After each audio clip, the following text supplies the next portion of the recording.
The new Whirlpool W collection with Sixth Sense technology that fully guides you to achieve perfect results. Whirlpool, sensing the difference. Whirlpool. Now, you're very welcome back. Krissy Gibson from Take the Cake joins us today. And get this, there's no cake. What? I know. What the what? It's like the world's turned upside down, Krissy. I pray thought tell. I'd mix it up a little bit, That's allowed. a little That's less allowed. gluttonous today. We're making tomato basil bread, and our goal Tomato basil bread. is... Oh, sorry, is it tomato basil? Basil.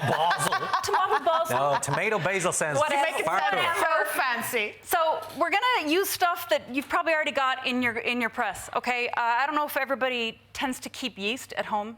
Do you No. keep yeast at home? No. Okay, so maybe that's the one thing you'll I have think to you go want out to and be a get. serious bread baker to have yeast. Wouldn't you? Really? Yeah, Is that true? Well, I know that here, if you make brown bread, you'd use bread soda. Yes. But I grew up making yeasted breads. So the first thing we want to do is activate our yeast, okay? We're starting with 260 mils of warm water. This isn't hot, but it's not lukewarm. It's not room temp. It'll be nice and warm to touch. We're going to activate our yeast just by putting a little bit of water in there, like that, okay? And give it a stir. We're going to let that sit for 5 minutes. Now we're gonna fake it a little bit today. This isn't going to get the full 5 minutes it needs, but while that is activating, we're gonna mix up a few other things. Okay. We have here about 480 grams of self-raising flour. Okay.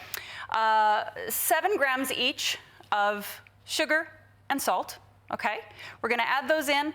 We have about 7 grams of fresh basil. Is it, Aidan?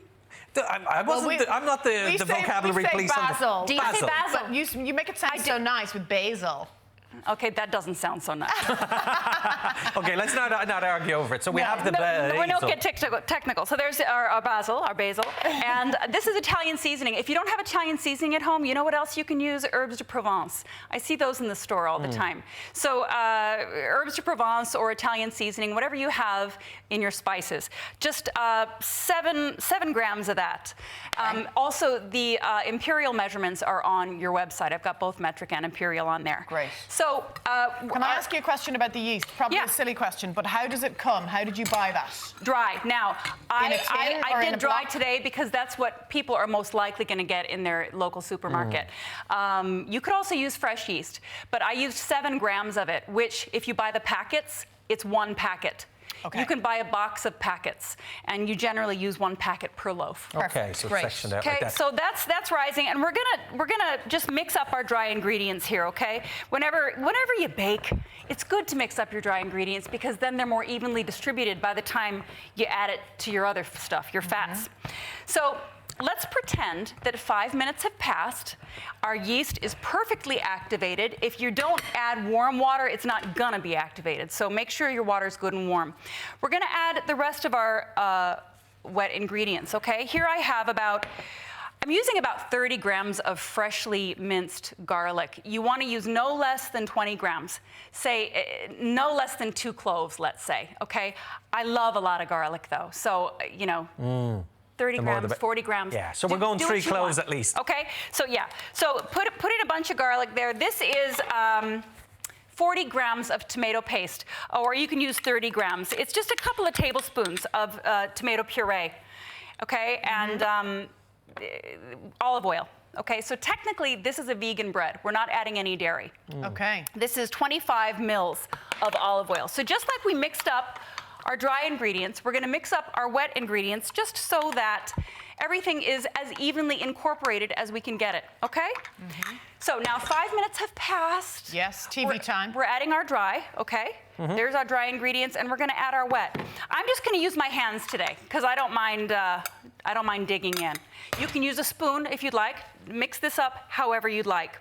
Now, at this stage, when you're mixing your bread, you might find that it's a bit sticky. Sorry, no, I pulled a face there because the idea of the feel of I know. that dry flour just made me kind of go, "Ugh." I know, but I'm so used to this. Sorry. I think for some that could be quite satisfying. I think once you get to that stage now, Yes. where you got a bit of a gooey mess, it's... I know what you mean, the squeaky kind of ness. Yeah, just found kids love Aidan's doing weak this point. part. Kids love doing this part as well. Moms don't love when kids do this part so much. No, it's so Gets too messy. messy. So don't be tempted to add any more flour at this stage. You might find this is a little bit sticky, and that's okay. If you add too much flour to this, you are going to find that your loaf turns out too dense. Okay, remember, this is a proofed bread. We're gonna rise it, we're gonna proof it. So that's gonna put some bounce in it. It's gonna put some softness in it, okay? So here we've got our loaf. What we're gonna do now is we're gonna let it sit for an hour and a half, okay? Don't proof it for any less than an hour and a half. Don't proof it for longer than 2 hours, because what's gonna happen is this. I've always got a mistake to show you guys. What does that say about me? It'll start to go over the side a little bit. Look, okay. okay. So we're gonna set this for an hour and a half in a warm spot. You know what's perfect? Your hot press. Oh, right. Is perfect. Okay, stick it in the hot press. Really? Close the Amongst door. your socks and jocks? Is that where you keep? Is that Or where your you bed keep that linen and stuff? towels. And the bed linen and that too, yeah. But wrap it in a clean towel, okay, so that it's not exposed to the air. Put it in the hot press, or another place you can put it is on top of your kitchen cabinets. Okay, anywhere up high, because heat rises. Yeah. Yes, okay. Don't leave it next to a window. You know, you want it to proof. So after an hour and a half, you put it in the oven. Okay, this one is ready to go actually, and we're gonna take one out. We'll trade places here. Okay. All right, so here's a nice hot one. All right, and then we'll have a taste of it. So this tomato bread turns out sort of an orangey color, and it has a lovely flavor, and I'll tell you what it's great for. You're gonna bake it for 160 degrees for about 45 minutes. These are great for sambos. They make a beautiful sandwich. If you want something different than just plain white bread or, you know, something different from a brown bread. And how strong is the flavour going to be from the garlic, from the basil, and from the tomato? It's really nice, but it's not too strong. Okay. Again, if your taste for the garlic, if you don't like a lot of extra garlic, then just add 20 grams, just a couple of cloves. Yeah. But if you're like me and if you like the extra garlic, go ahead. So and go even on for its it. own, it's going to be good. Maybe It's with gonna be soup lovely. or just a bit we'll of butter. We'll have a slice with some butter, and then if you want to keep it overnight, slice it up the next day for some sandwiches.